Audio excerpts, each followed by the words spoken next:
નમસ્કાર, આપ જોઈ રહ્યા છો સંદેશ ન્યૂઝ. આપની સાથે હું ભાવિની અને મહત્વના સમાચારની શરૂઆત કરીએ તો રાજ્યમાં વધુ એક વરસાદી રાઉન્ડ હવે શરૂ થવાનો છે. જુલાઈના અંતમાં અને ઓગસ્ટના પ્રારંભમાં વરસાદી માહોલ રહેશે.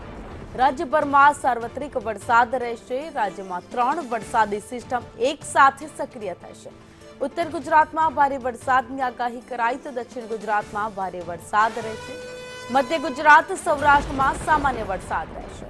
પવન અને ગાજવીજ સાથે વરસાદની આગાહી કરવામાં આવી. માછીમારોને દરિયો ન ખેડવા સૂચના અપાઈ.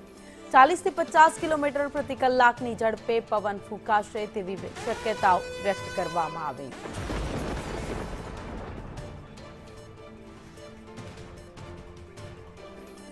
તો રાજ્યમાં ફરી એકવાર વરસાદી રાઉન્ડ શરૂ થશે, જેની આગાહી હવામાન વિભાગે કરી છે. કારણ કે એક સાથે 3 વરસાદી સિસ્ટમ હવે સક્રિય થવા જઈ રહી છે, જેના કારણે જુલાઈના અંતમાં અને ઓગસ્ટના પ્રારંભમાં જોરદાર વરસાદ રાજ્યના અનેક ભાગમાં પડી શકે. વધુ અપડેટ સાથે સંવાદદાતા દિવ્યા ચૌહાણ અમારી સાથે જોડાઈ ગયા છે. દિવ્યા, અત્યારે ભલે વરસાદે આરામ લીધો હોય, પરંતુ જુલાઈના અંતમાં અને ઓગસ્ટના પ્રારંભમાં ધોધમાર વરસાદ પડશે તેવી શક્યતાઓ વ્યક્ત કરવામાં આવી છે. જો કે કયા કયા વિસ્તારો છે, કયા કયા જિલ્લાઓ છે જ્યાં સૌથી વધારે વરસાદ પડી શકે?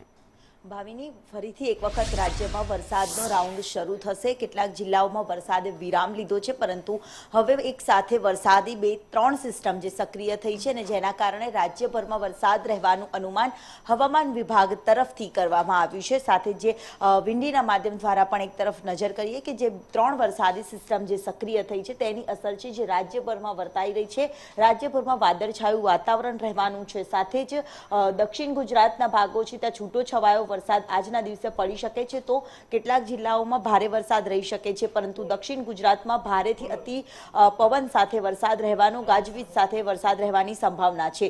બીજી તરફ સૌરાષ્ટ્ર પર તરફ નજર કરીએ તો ભાવનગર, મહુવા, વેરાવળ, જૂનાગઢ અને પોરબંદર, જામનગર આટલા વિસ્તારોમાં આજે ભારે સામાન્યથી મધ્યમ વરસાદ રહી શકે તેવી સંભાવનાઓ છે તે વ્યક્ત કરવામાં આવી છે. જો કે જિલ્લાઓમાં છૂટો છવાયો વરસાદ રહે તેવી પણ શક્યતા છે. સૌથી વધારે વરસાદ જો આજે ઉત્તર ગુજરાતમાં રહી શકે તેવી સંભાવના છે, જેમાં મહેસાણા, બનાસકાંઠા, સાબરકાંઠા, પાટણ, અરવલ્લી સહિતના તમામ જે વિસ્તારો છે ત્યાં ભારેથી અતિ ભારે વરસાદ રહે તેને લઈને આગાહી પણ કરવામાં આવી છે. સાથે સાવચેત રહેવા માટેની પણ સૂચના આપવામાં આવી છે. સમગ્ર કચ્છ પંથકમાં પણ આજે કચ્છમાં પણ સામાન્યથી મધ્યમ તો કેટલાક જિલ્લાઓમાં ભારે વરસાદ રહી શકે છે, જેમાં ભુજના તમામ વિસ્તારો છે ત્યાં આજે ભારે વરસાદ રહી શકે છે. તો નલિયા પાસેના જે વિસ્તારો છે ત્યાં ભારે વરસાદ રહી શકે તેવી સંભાવના છે. કારણ કે સાયક્લોનિક સર્ક્યુલેશન, જે અપર એર સાયક્લોનિક સર્ક્યુલેશન છે જે ઉત્તર ગુજરાતના ભાગોમાં અને કચ્છના ભાગોમાં વધુ અસર તેની થઈ શકે તેવી સંભાવના છે. જ્યારે મોન્સૂન ટ્રફ જે પસાર થઈ રહ્યો છે, જે દક્ષિણ ગુજરાત તરફથી પસાર થઈ રહ્યો છે, તેના કારણે સુરતના ભાગોમાં આજે વધુ વરસાદ રહી શકે તેવી સંભાવના છે. જ્યારે મધ્ય ગુજરાતના ભાગોમાં અમદાવાદ સહિતના વિસ્તારો, અમદાવાદ, ગાંધીનગર, ખેડા સહિતના વિસ્તારો છે ત્યાં સામાન્યથી મધ્યમ વરસાદ રહી શકે છે, જ્યાં વરસાદી માહોલ રહેશે. કેટલાક વિસ્તારોમાં ભારે વરસાદ પડી શકે તેવી સંભાવના છે. જ્યારે મહીસાગર, પંચમહાલ, દાહોદમાં આ વિસ્તારોમાં ભારે વરસાદ આજના દિવસે રહી શકે તેવી સંભાવનાઓ છે તે વ્યક્ત કરવામાં આવી છે. સાથે જ હવામાન વિભાગ તરફથી પણ રાજ્યભરના એક જિલ્લામાં ભારે વરસાદ, અતિ ભારેથી અતિ ભારે વરસાદની આગાહી પણ આપવામાં આવી છે.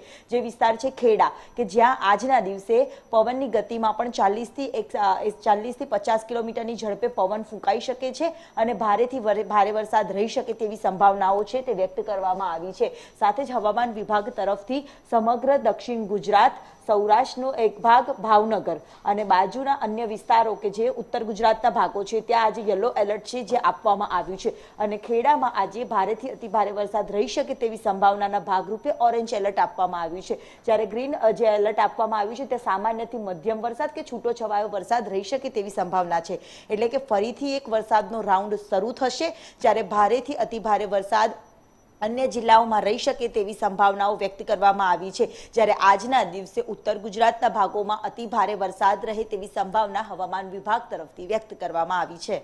જી, આભાર માહિતી માટે. એટલે કે રાજ્યમાં આગામી દિવસોમાં ધોધમાર વરસાદ પડી શકે.